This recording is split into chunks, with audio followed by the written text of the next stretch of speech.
Hello everybody, happy April. I am coming to you with palm trees in the background because I am on spring break with the family in Florida, but I wanted to get a video message out in this month's Local Market Minute because there's been so much talk about lawsuits and no more commissions in real estate and oh my god, real estate agents are going away, and it's just been so much chaos.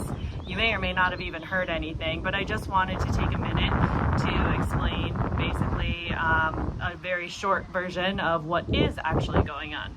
So essentially the real estate industry was sued for collusion, saying that there was price fixing and commissions, and they lost the lawsuit.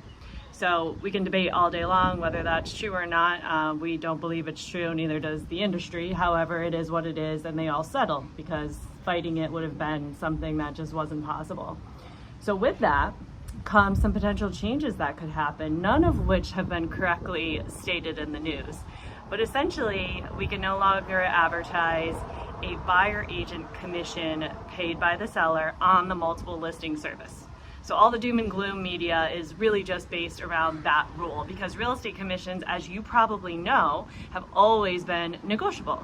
But we can say what will work for at any fee. We could tell you it was 25%. It really doesn't matter. Real estate commissions have always been negotiable.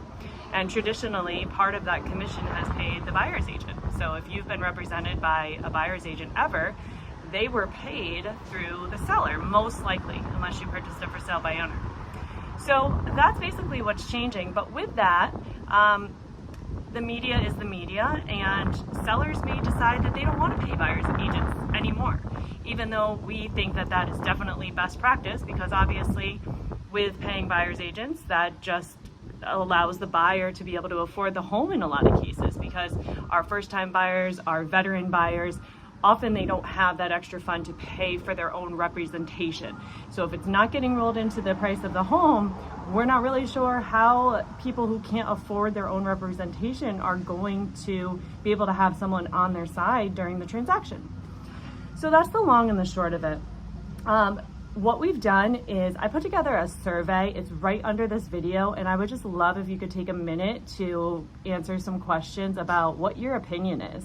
It's completely anonymous, but we are just preparing to pivot as needed, because obviously we're going to continue to do what we've always done, which is provide our clients the absolute best representation, advice, negotiations, and help along the way of their entire transactions. The way that the payment happens for buyer agents could change. And so we're just trying to get ahead of that in case it does change, and find out what everybody thinks is fair, what everybody wants to do, what everybody would be willing to do. And then we're going to figure that out, and that will be, how we present it in a buyer consultation.